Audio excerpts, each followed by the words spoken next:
നിങ്ങളുടെ favourite shows ഇനി ഒരിക്കലും മിസ്സാവില്ല. ഇപ്പോൾ C5 കാണും നിങ്ങളുടെ ഫേവറേറ്റ് ഷോസ് തികച്ചും സൗജന്യമായി. അവൾ എന്തായാലും കണിമംഗലത്ത് വാഴില്ല. കൽപ്പനയോട് അംഗം കുറിച്ചു കഴിഞ്ഞു. അപ്പൊ പിന്നെ തോൽപ്പിച്ചല്ലേ പറ്റൂ. ശരി, നിങ്ങൾ എന്തെങ്കിലും ഒരു തീരുമാനം എടുക്ക. എല്ലാവരും കൂടി ഇങ്ങനെ മാറി മാറി നിന്നാലേ അത് പ്രശ്നമാവും. ഞാൻ അങ്ങോട്ട് പോകട്ടെ.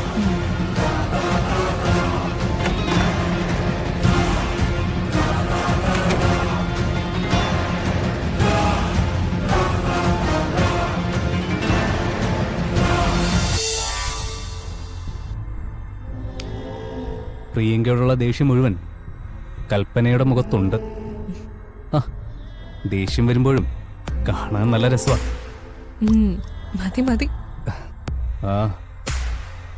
ഉള്ളിലുള്ള ആഗ്രഹങ്ങൾ കൂട്ടിക്കൂട്ടി വെച്ചിട്ട് അവസാനം ഒന്നും നടക്കാത്തതിനെ കുറിച്ച് നിരാശപ്പെടരുത്.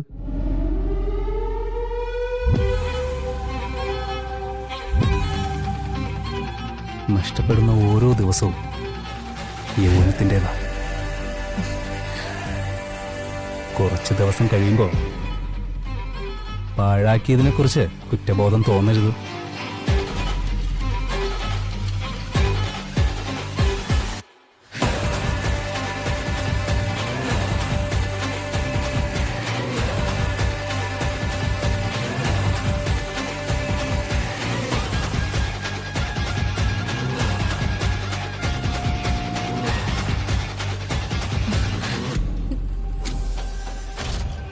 ആരെങ്കിലും കാണും.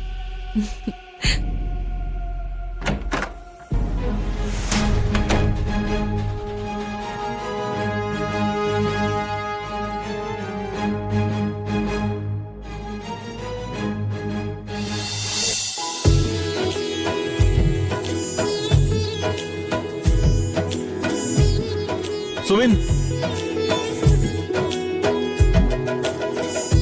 എന്താ സാർ വേണ്ടത്? ജിയോ വന്നാല് നമുക്ക് ഫസ്റ്റ് ഷോട്ട് എടുക്കാം. ജീവൻ സാർ എത്രയായി സാർ? ഒരു 2 മിനിറ്റ്. ഓക്കെ, എന്തായി മേഡത്തിന്റെ കാര്യം? എത്ര മണിക്കെത്തും? സാർ അവരിന്നലെ ബാംഗ്ലൂരിൽ നിന്ന് നൈറ്റാണ് എത്തിയത്. എന്നാലും പെട്ടെന്ന് ഇറങ്ങാമെന്ന് പറഞ്ഞിട്ടുണ്ട്. Okay okay okay.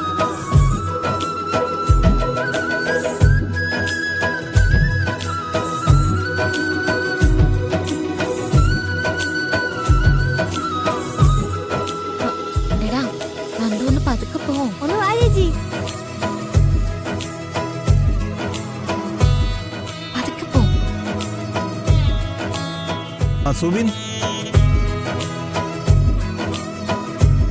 നാളത്തെ ഷൂട്ടിനുള്ള അമ്പലം ഓക്കെ അല്ലേ? സാർ നമ്മൾ പറഞ്ഞിരുന്ന അമ്പലം കിട്ടിയില്ല. അവിടെ കമ്മിറ്റിക്കാരുടെ എന്തോ ഇഷ്യൂ. ഇവിടെ തൊട്ടടുത്തൊരു ശ്രീകൃഷ്ണ ക്ഷേത്രമുണ്ട്. നമുക്ക് ബ്രേക്കിനൊന്ന് പോയി കണ്ടാലോ? ഓക്കെ, പക്ഷേ എനിക്കിഷ്ടപ്പെട്ടാലേ ഞാൻ പോയി ഷൂട്ട് ചെയ്യൂ. പിന്നെ നിർബന്ധങ്ങൾ പാടില്ല. Okay sir. ആ,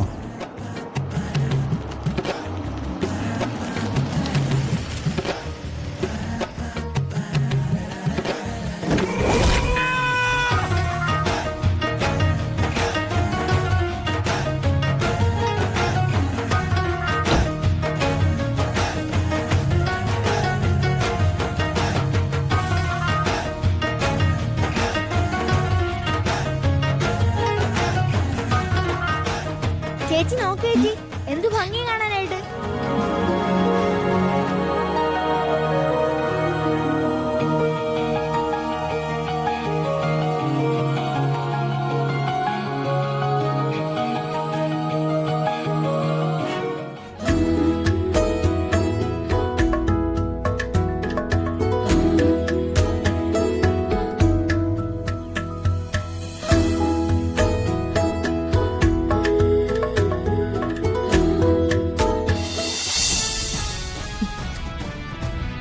ഇതെന്താ നിർത്തിയേ? കഴിക്ക്.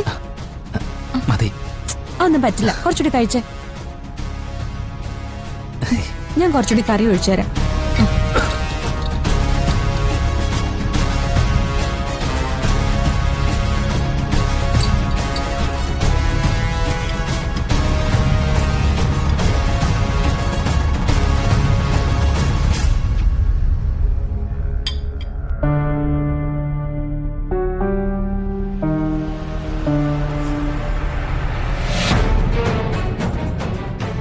നീ എവിടെ പോയതാ രാവിലെ തന്നെ?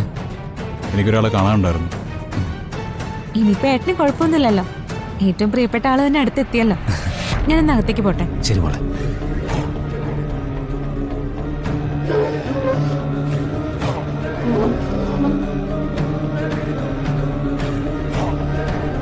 You are lucky.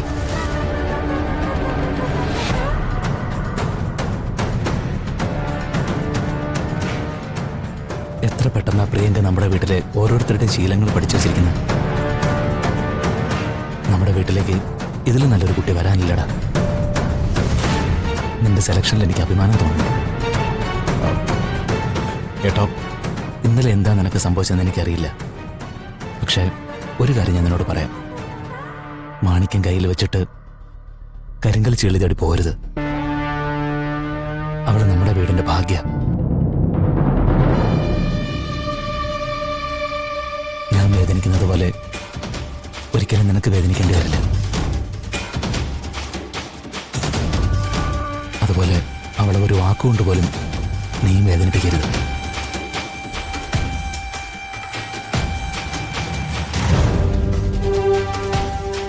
വരുൺ, നീ എന്നെ സ്നേഹിച്ചേ പറ്റൂ. നിന്നെ സ്നേഹിക്കുന്നവരെയൊക്കെ പതുക്കെ പതുക്കെ ഞാൻ കയ്യിലെടുക്കും. നിനക്കൊരിക്കലും എന്നെ തള്ളിക്കളയാൻ പറ്റില്ല.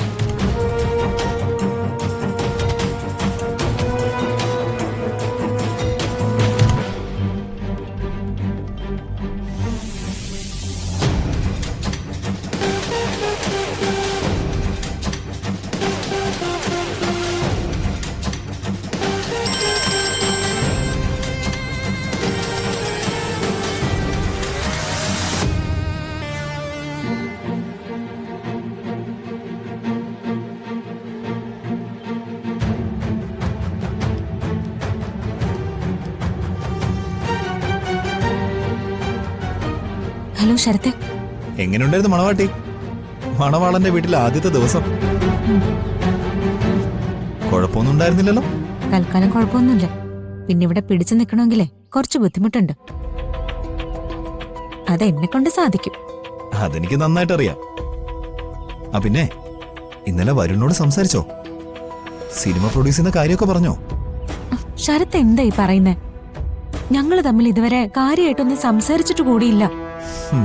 ദേ, ഒരു കാര്യം ഞാൻ പറയാം. ദാമ്പത്യത്തിന്റെ ആദ്യത്തെ ദിവസങ്ങളിൽ മാത്രം ഭാര്യയും ഭർത്താവും തമ്മിൽ യഥാർത്ഥ പ്രണയം ഉണ്ടാവുന്നത്. എന്ത് കാര്യമുണ്ടെങ്കിലും ആ സമയത്ത് സാധിച്ചോണം. അല്ലെങ്കിൽ പിന്നെ കണിമംഗലത്തെ അടുക്കളക്കാരിയായിട്ട് നിനക്ക് ജീവിതം തള്ളി നീക്കേണ്ടി വരും. ഞാൻ എന്റെ ലക്ഷ്യങ്ങളൊന്നും ഉപേക്ഷിക്കാൻ തീരുമാനിച്ചിട്ടില്ല.